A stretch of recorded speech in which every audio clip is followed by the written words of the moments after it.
તો ફટાફટ બનીને રેડી થાય છે આ લીલી મકાઈના ઢોકળા।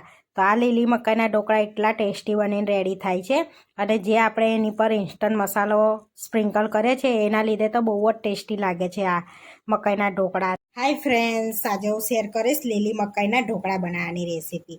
તો આગળ આપણે લીલી મકાઈ લઈ લીધી છે, તો ડોળ લીધી છે આગળ મેં। હવે આ રીતની છીની લઈને આપણે છીની લઈશું લીલી મકાઈને, આ રીતનો પલ્પ કાઢી લઈશું બધો મકાઈમાં અહીં। એટલે તમારે ના છીનવી હોય તો દાણા કાઢી અને મિક્સરમાં પીસી લેવાનો છે।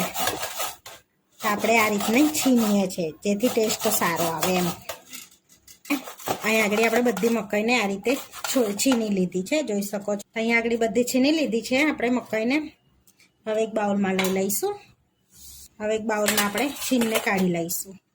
તો આગળ આપણે મકાઈને આ રીતે છીનીને લઈ લીધું છે। હવે એની અંદર આપણે રવો એડ કરીશું। તો કોઈ પણ વાડકી યા કપનો માપ સેટ કરી લેવાનો છે આપણે। તો આગળ મેં વાડકીનો માપ સેટ કર્યો છે ને આ જીનો રવો લીધો છે, તો આમાં મોટો હોય તો મિક્સરમાં પીસી લેવાનો, તે એડ કરી દઈશું। હવે આગળ આપણે દહીં લઈશું। તો ખાટું દહીં છે એટલે દહીં એડ કરું છું, તમારે છાશ એડ કરવી હોય તો છાશ પણ એડ કરી શકાય અંદર। ખાટું દહીં છે એટલે આપણે 2 ચમચી જેવું લઈએ છીએ। હવે એની અંદર આપણે થોડુંક પહેલાં પાણી એડ કરીશું અને મિક્સ કરી લઈશું બધું સરસ એવું। છાશ હોય તો છાશ પણ એડ કરી શકાય છે આપણે અંદર આ રીતે। તો આગળ સરસ આપણે બેટર બનાવી લીધું છે, આ રીતનો રવો એડ કર્યો છે। તો એ રવો થોડોક ફૂલશે એટલે આપણે એને રેસ્ટ આપવાનો છે। રવો ફૂલે એના માટે આપણે રેસ્ટ આપીશું 10 મિનિટ જેવું। તો તમારે એવું લાગતું હોય તો બેસન પણ એડ કરી શકાય છે। હવે ઢાંકીને આપણે રવા દઈશું 10 મિનિટ। આદુ અને મરચાંને આપણે મિક્સરમાં એડ કરી દઈશું અને સરસ પીસી લઈશું પહેલાં આપણે એને। હવે આપણે પીસી લઈશું અચકચરું। તો આગળ આપણે મસાલો ચેક કરી લઈશું। તો જોઈ શકો છો સરસ એવો મસાલો આપણે વાટી લીધો છે। તો આપણે કેપ્સિકમ ને ગાજર એડ કરીશું। તો ગાજરને પહેલાં છોલી લઈશું આપણે। આગળ આપણે છીનીથી એને છીની લઈશું, ચોપ બી કરી શકો છો, એને આપણે છીનીને એડ કરીશું આ રીતે। તો આગળ આપણે ગાજરને પણ છીની લીધું છે આ રીતે, જોઈ શકો છો। હવે આગળ કેપ્સિકમને પણ ઝીણું ઝીણું આપણે સમારી લઈશું। તો આ રીતે આપણે ઝીણા ઝીણા કટ કરી લઈશું, અંદરથી બિયાનો ભાગ કાઢી લઈશું, પછી એકદમ ઝીણા ઝીણા કટ કરી લેવાના છે એને આ રીતના રીતે ઝીણું ઝીણું સમારી લીધું છે। હવે આપણે બેટરને પણ 10 મિનિટ થઈ ગયા છે। તો હવે બેટરને પણ જોઈ લઈશું। તો હવે બેટર જોઈ શકો છો આ રીતનું છે આપણે। હવે એની અંદર આપણે આ ગાજર ને કેપ્સિકમ પણ એડ કરી દઈશું।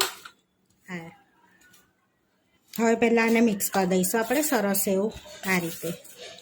પછી આદુ અને મરચાં વાટ્યા છે ને એ એડ કરી દેવાના છે। તો અહીંયા તીખા છે એટલે મારા ટેસ્ટ પ્રમાણે એડ કરું છું, તમે વધારે ખાતા હોય તો વધારે એડ કરવાના। સ્વાદ પ્રમાણે મીઠું એડ કરીશું હવે આપણે એની અંદર, અને થોડી હળદર એડ કરીશું। બીજું કશું એની અંદર એડ નથી કરવાનું, આપણે આટલું જ વસ્તુ એડ કરીશું। હવે સરસ મિક્સ કરી દઈશું આ રીતે। હવે થોડુંક પાણી એડ કરીશું, આપણને ઠીક લાગે છે ને એટલે। હવે 2 થી 3 ચમચી જેટલું આપણે પાણી એડ કરીશું અને મિક્સ કરી લઈશું આ રીતે। તો આપણે સરસ બેટર રેડી છે। હજુ તો આપણે ઈનો એડ કરીશું ને એટલે 2 ચમચી બીજું પાણી એડ કરીશું એક્ટિવ કરવા। આપણે પ્લેટમાં જેમાં આપણે સ્ટીમ કરવાના છે ને એને તેલથી ગ્રીસ કરી લઈશું પહેલાં આ રીતે સરસ એવું તેલથી આપણે ગ્રીસ કરી લીધું છે। હવે આપણે એની અંદર ઈનો એડ કરીશું। હવે 2 ચમચી પાણી એડ કરીશું આપણે એને એક્ટિવ કરવા માટે। સરસ આપણે હવે એને એક મિક્સ કરી લઈશું એટલે સરસ એવું એ મિક્સ થઈ જશે અંદર આ રીતનું, જોઈ શકો છો સરસ એવું ફ્લફી બેટર થઈ જશે।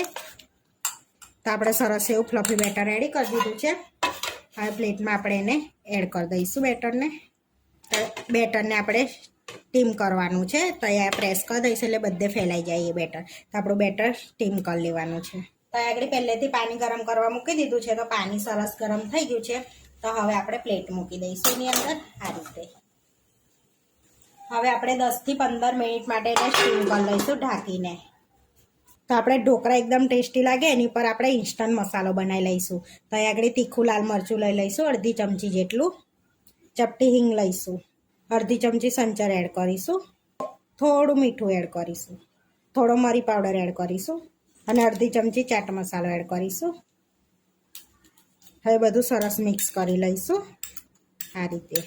આપણે ઇન્સ્ટન્ટ મસાલો રેડી થઈ ગયો. તો બહુ ટેસ્ટી લાગે છે ઢોકળા પર આ રીતે ઇન્સ્ટન્ટ મસાલો સ્પ્રિંકલ કરીને ખાવાથી.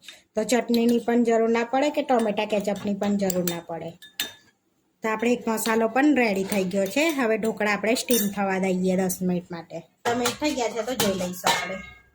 તો હવે ચપ્પુ એડ કરીને જોઈ લેવાનું. તો આપણે એકદમ ક્લીન ચક્કુ બહાર નીકળે છે એટલે આપણા ઢોકળા રેડી છે. સ્ટીમરમાંથી બહાર કાઢી લઈશું એને.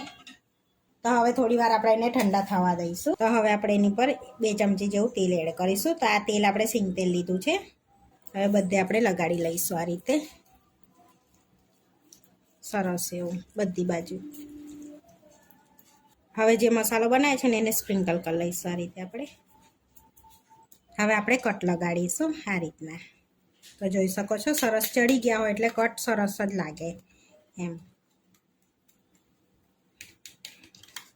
હવે થોડાક દાણા ઉપરથી આપણે સ્પ્રિંકલ કરી લઈશું. હવે આપણે સર્વ કરી લઈશું. તો જોઈ શકો છો સરસ એવા નીકળે છે ઢોકળા આપણા. તો હવે પ્લેટમાં આપણે સર્વ કરી લઈશું. તો ટેસ્ટી એવા મકાઈના આપણા ઢોકળા બનીને રેડી થઈ ગયા છે. આવા વિડીયો જોવા માટે મારી ચેનલને સબસ્ક્રાઈબ કરો, લાઇક કરો અને શેર કરો અને તમે જરૂરથી ટ્રાય કરો. ફરી મળીશું નવા વિડીયોમાં. કોમેન્ટ કરીને જરૂરથી જણાવજો કે તમને અમારી રેસીપી કેવી લાગી.